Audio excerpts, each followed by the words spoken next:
Hello there, and welcome to another FAQ Monday. I am your host, Fluff, and if you have a question, feel free to leave them down below in the comments or go on over to my AskFM account thing, and maybe we'll get you squared away, because you know what? I'm always looking for questions. First question!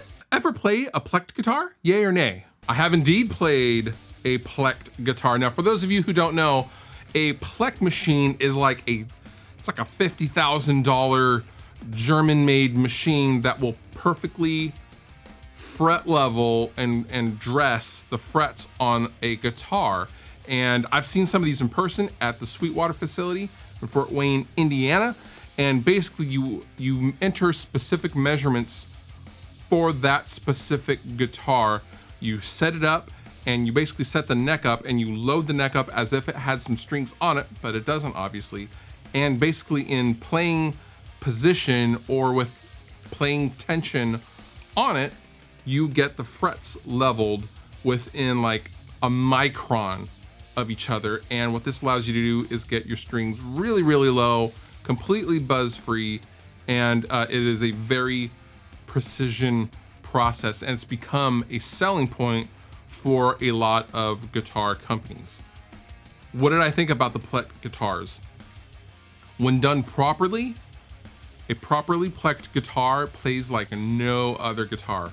Plucking is amazing. Now, what I didn't like was that huge companies, namely Gibson, are using that as marketing jargon as, oh, now all of our guitars are plucked, when in reality, what they do is they have one setting, one universal setting for all guitars, or one or two different guitars. Like they'll have a Les Paul setting and then they'll have an SG setting.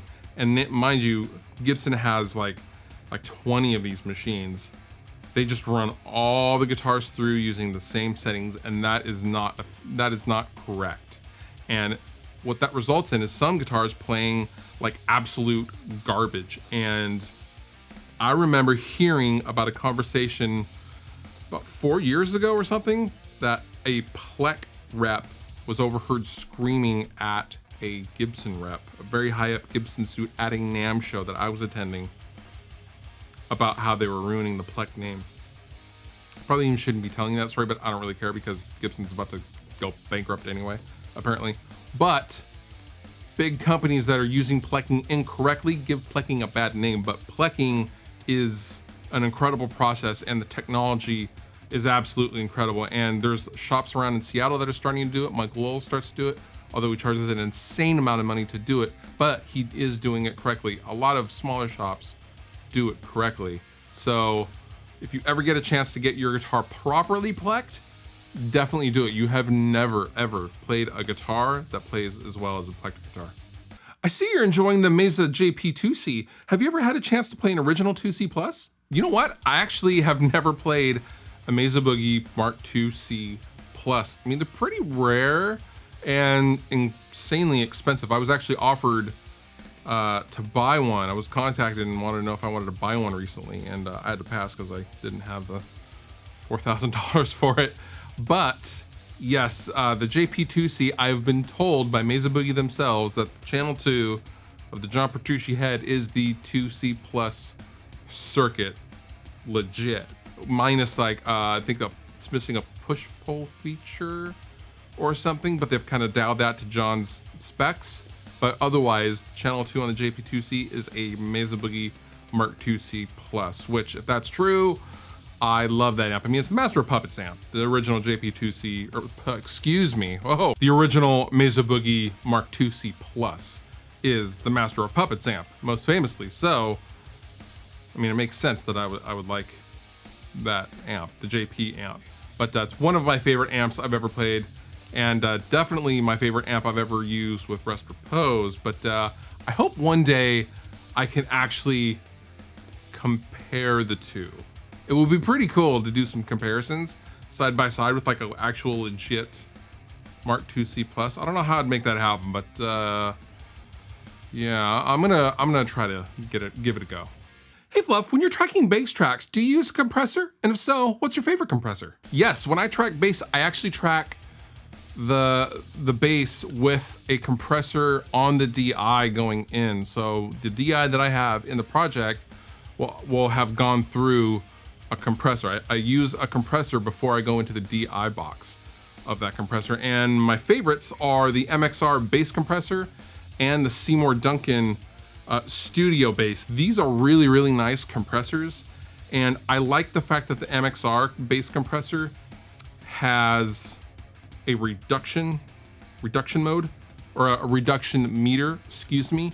I wish the Duncan had that because it sounds slightly slower than the MXR, but they both definitely have their applications, especially in a studio setting, and they both sound great. I think my favorite is the bass compressor from MXR, just because the ratio can go so insanely high.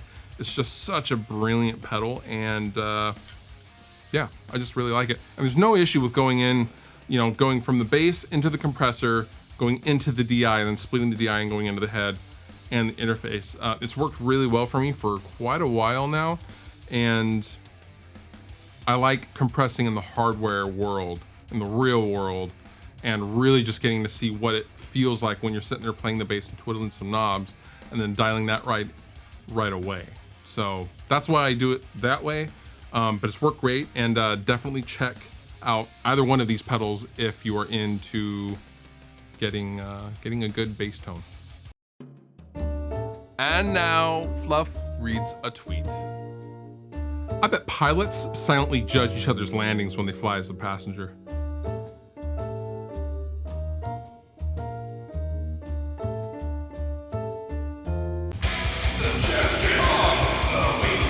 My suggestion to you this week is to check out this amazing video from the YouTube channel Nerdwriter, where he breaks down how Steely Dan write a song and uses the Steely Dan song Deacon Blues as an example. With the recent passing of Walter Becker and me being a massive Steely Dan fan, I thought it would be appropriate to check this video out. It's also very interesting musically what they do when you really break down what they're doing chord-wise and theory-wise. But it's not super dry. It's very, very well done, and I really enjoyed this video, and I thought you guys would enjoy it as well. All applicable links down below in the description. You've been wonderful. I have been Fluff. Thank you so much for watching, and I'll see you next time.